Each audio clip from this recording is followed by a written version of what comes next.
Hay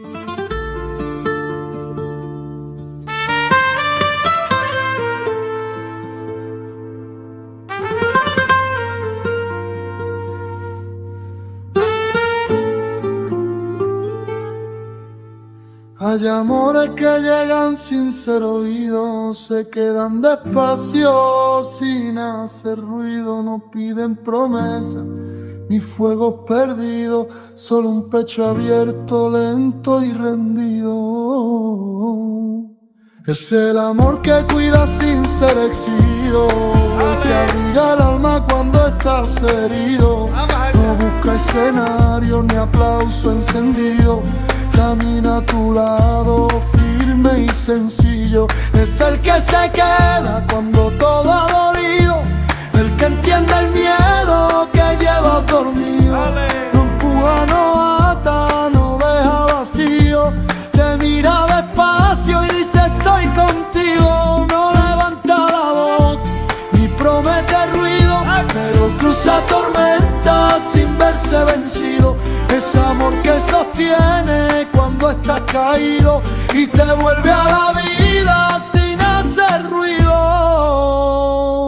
Amor que no hace ruido, pero hace nido, se queda en el alma profundo y limpio. Amor que no hace ruido, pero es abrigo, te cura por dentro sin ser advertido. Amor que no hace ruido, pero es destino, no rompe, no hiere, no deja frío.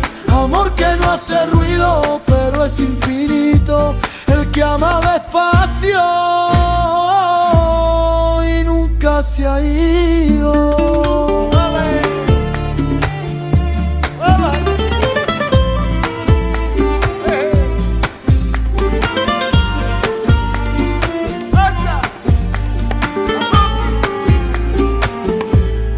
No presume fuerza ni amor aprendido, aprendió en el silencio a estar compartido. Sabe de tu sombra, de lo no dicho, y aún así se queda sereno y vivo. Es amor que espera sin reloj ni aviso, que entiende tus tiempos, tu pulso perdido. No exige respuestas ni besos forzados, te ama en la calma sin ser medido.